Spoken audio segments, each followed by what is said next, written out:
All right, so demo is done. Demo day! Demo day! Demo day! Demo day! So we didn't record much yesterday when we did a lot of the demo. There wasn't much really to talk about, but now that it's done, we can sort of go through a little bit of what we ran into. So whenever you're removing a wall, so you can see this is where the wall was. What we ran into ductwork, okay? So this is something you may run into in your project. You have to think about how are you gonna reroute the duct. We also ran into return lines as well. So we had, this was a supply and this was a return. Okay, so the return was relocated to here, okay? We had a refrigerator here.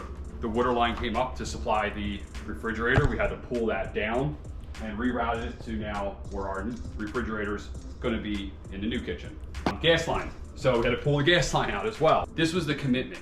This is where we committed to the project, okay? So once we started removing this wall, we now don't have a stove, we wouldn't have a refrigerator. So you have to think about all those things. Think, how are you gonna live for the next few weeks or months with this disaster zone you're gonna be living in, okay? So that's why when we did our kitchen, we did this back wall first, where we had a microwave that we could set up, we had a refrigerator set up, we had the water run there, but we kind of were able to move all of our dishes and everything into there, all right? So you may want to think about things like that when you're doing your kitchen. How can you, still use as much as you can?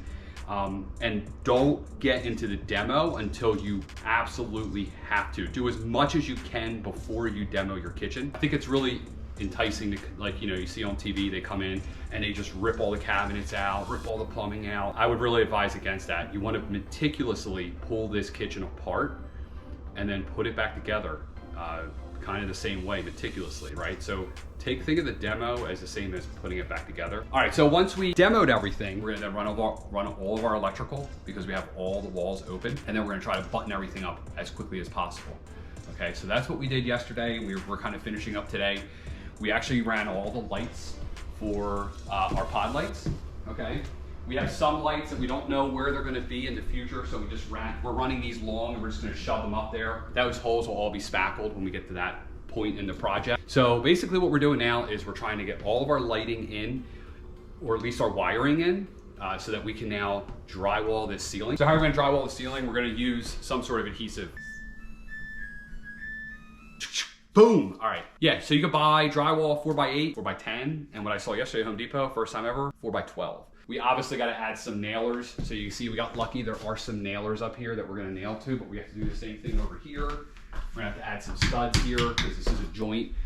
We could do that, or we could cut back. I'd rather not do that. We're also going to add, what I'm going to do is I'm going to add the nailers, and then we'll put plywood on the other side. So we have a bunch to nail to, Pre-L premium, glue it all together so this thing won't crack in the future. Another thing we did, now, you run all your wires, the day you do it, you go, I'm gonna remember this forever. No, write it down, okay? It's real simple. So what I did was I drew a simple map of all of the lights. We have a total of 13 lights in here, okay? We had to run wires in crazy places because we hit all kinds of different obstacles. We hit duct work that we couldn't get through. We hit a lot of plumbing. Literally right,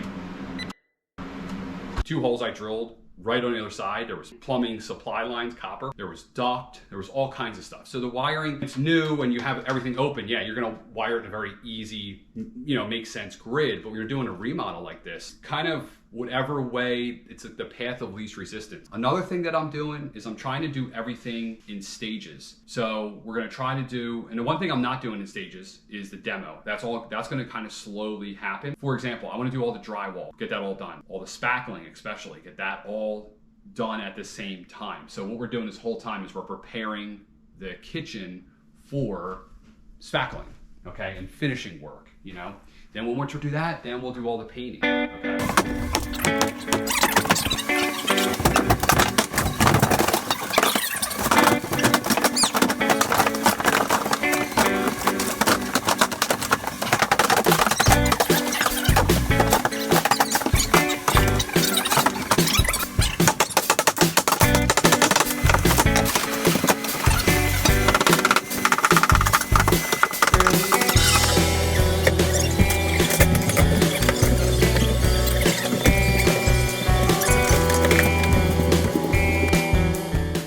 so that's where we're gonna end this video. We're about 5 weeks away from when that demo footage was actually taken, okay? So the kitchen right now is about 90% done. There's a little bit of trim work and things like that we need to do. The reason why I'm telling you that is it was all documented every step of the way, how to put the gas stove in, how to run all the new plumbing. All the plumbing was moved in this kitchen, all the gas lines, everything. Walls, obviously you saw, everything was moved. It's all documented as part of this series that's gonna be put on YouTube. So what I'm gonna do is ask you to subscribe so that you can see this. If you're interested in something like this, if you're gonna be doing a kitchen, or even if you're gonna be hiring someone to do a kitchen, I think these videos will be helpful, all right? But I'm Mike, Family DIY TV, and I'm out.